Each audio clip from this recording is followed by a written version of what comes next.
थी, चर्चा करना नहीं जानती। यहाँ तक कि सम्राट अशोक का जन्म और मृत्यु का समय भी हम लोगों को ज्ञात नहीं है।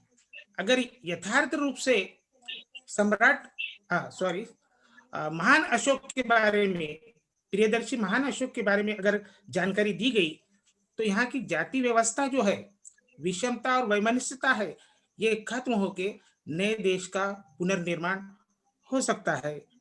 तो यह जो सम्राट अशोक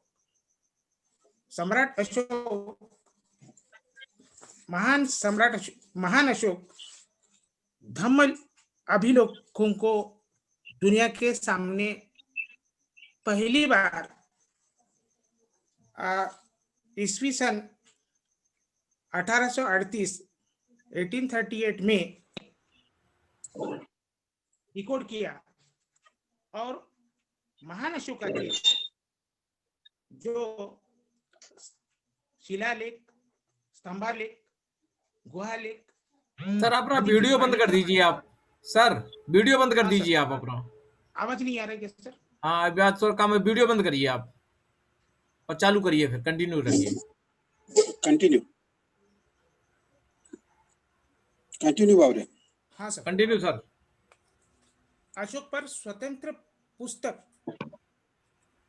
विंसेंट स्मिथ ने 1901 में लिखी और प्रकाशित की। और फिर D.R. भंडारकर जी ने 1925 में अशोक शासनकाल की इतिहास की जानकारी के लिए पुस्तक प्रकाशित की गई है। तो जब हम भारत का इतिहास अध्ययन करते हैं, प्राचीन इतिहास का जब हम अध्ययन करते हैं, तब ये बात हमें मालूम पड़ती है कि भारत का जो स्वर्णिम युग था, जो गोल्डन पीरियड ऑफ इंडिया, और उसमें जो फ्रीडम, ग्रेटनेस और ग्लोरी थी, तो वो महान सम्राट अशोक के स्वर्णिम काल में थी।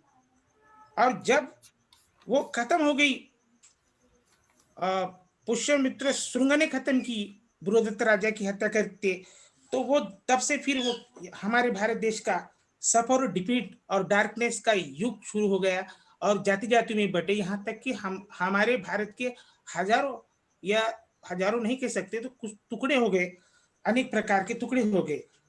तो अशोक के शिलालेख का अध्ययन करने पर उनके समृद्ध, वैभवशाली और विशाल साम्राज्य का रहस्य उजागर होता है।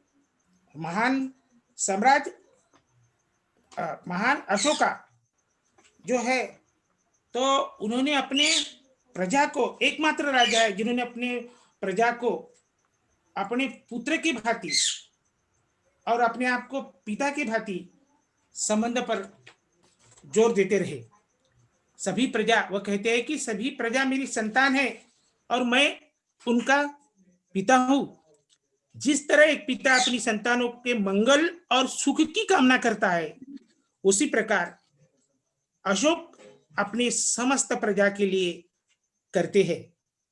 उन्होंने अपने रुजुक को या अपने अधिकारियों का यहाँ तक आदेश दिए थे कि मैं चाहे राजभवन में हूं या शयन गृह में हूं या कहीं पर भी हूं, तो प्रजा ने अपने जो कुछ दिक्कतें हैं तो वो मेरे सामने लाए, मैं उनको छुड़ाने का प्रयास करूंगा। प्रजा के लिए सम्राट अशोका ने बेहतरीन से बेहतरीन शिक्षा और आरोग्य हेतु काम किया। उन्होंने शिक्षा में बेहतरीन शिक्षा, जो थिंकिंग स्किल की थी, वो जो अन्वीक्षिक की विद्या, वह प्रारंभिक शिक्षा पाठ्यक्रम से लेकर स्नातक तक अनिवार्य विषय के रूप में पढ़ाई थी। इसलिए अशोक कहते हैं कि जो कुछ भी मैं लोगों के जीवन में प्रगति और समृद्धि ला सका हूं, तो वह मूलतः उन्हें सोच विचार करने वाला बनाकर ला सका हूं। इसी सोच विचार के कारण कम से कम सैन्य बल और पुलिस बल के बावजूद अपने साम्राज्य की सीमा का विस्तार ईरान, यूरोप और एशिया के कुछ भाग तक वह कर सके। अशोक ने अपने राज्याभिषेक के 8वें वर्ष में ईस्वी सन पूर्व 261 में कलिंग अभी का उड़ीसा है, वहां पर उन्होंने चढ़ाई की। इस युद्ध में भीषण रक्तपात और नरसंहार हुआ। कलिंग के सेना ने जान की बाजी लगा दी, परंतु कलिंग की सेना की पराजय हुई। कलिंग पर चैत्रराज नामक शासन का राज्य स्थापित था। इस भीषण युद्ध में 1 लाख से अधिक लोग मारे गए, 50,000 से ज्यादा लोग बंदी बनाए गए। कलिंग युद्ध के विजय प्राप्ति के पश्चात हुए भीषण नरसंहार में महान अशोक विचलित हुए। उनका मन अशांत हुआ। उन्होंने सोचा कि क्या यही विजय है, ये रक्तपात हिंसाचार का यही विजय है। उनका मन बहुत अशांत हुआ। तो उस समय अशोक की मुलाकात निग्रोध सामनेर से होती है। उनके द्वारा बुद्ध का करुणामय संदेश सुनकर अशोक के मन को शांति मिली और धम्म विजय ही सर्वश्रेष्ठ विजय है, इस बात को उन्हें जाना और भदंत उपगुप्त द्वारा बुद्ध धर्म का उन्होंने अनुसरण किया। उन्हें लगा कि नहीं कोई अन्य श्रेष्ठ कार्य सर्वलोक हित से बढ़कर, नहीं कोई अन्य श्रेष्ठ कार्य सर्वलोक हित से बढ़कर अपना संपूर्ण जीवन उन्होंने लोगों को समर्पित किया और लोगों के हितों के लिए कार्य आरंभ किया।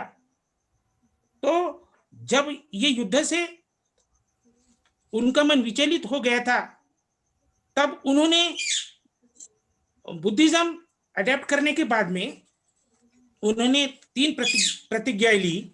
मैं युद्ध नीति का त्याग करता हूं। दूसरी प्रतिज्ञा थी, मैं विषमता और वैमनस्यता नीति का त्याग करता हूं। तीसरी प्रतिज्ञा थी, लोक कल्याण और समृद्धि के लिए मैं प्रयत्नों की पराकाष्ठा करूंगा। गौतम बुद्ध और सम्राट अशोक का जीवन चरित्र पूरे विश्व को प्रेरणा देते हैं। अशोक ने अपने जीवन से पहले जो भी विचार है उस पर खुद अमल किया, बाद में प्रजा को अमल करने के लिए कहा। सम्राट Ashok, he was not only king, he was a statesman, philosopher, administrator, he is social reformer, he was nation builder। लोगों के आरोग्य के हेतु उन्होंने मानव और पशु के लिए चिकित्सालय का निर्माण किया, जड़ी बूटी और औषधि युक्त पेड़ों पौधों का निर्माण किया, उन्हें लगाया। न्याय व्यवस्था के बारे में अशोक के दृष्टिकोण से ब्राह्मण और श्रमण एक ही समान थे। न्याय देते समय उन्होंने निष्पक्षता का आधार लिया। उन्होंने अपराधी का अपराध देखकर सजा का प्रावधान रखा। यज्ञ में बलि प्रथा को बंद किया। इस बात से ब्राह्मण और क्षत्रिय नाराज हो गए थे। तो ब्राह्मणों का सर्वश्रेष्ठ स्थान लगभग नष्ट हो गया था। उन्होंने आवागम हेतु राजमार्ग और सड़कों का निर्माण किया। रास्तों के दोनों किनारे छायादार वृक्ष एवं फलदार वृक्ष लगाए। यात्रियों के लिए धर्मशाला और कुओं का निर्माण किया। माता पिता गुरुजनों की सेवा को अनिवार्य किया। मित्र और सगे संबंधी प्रति उदारता, इस प्रकार से उन्होंने आचरण रखा। तो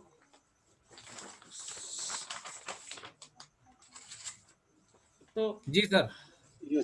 हाँ सर, मेरा खत्म हो गया sir. Okay sir, thank you. Sir, thank you sir. Ashok का ये- राज आएगा।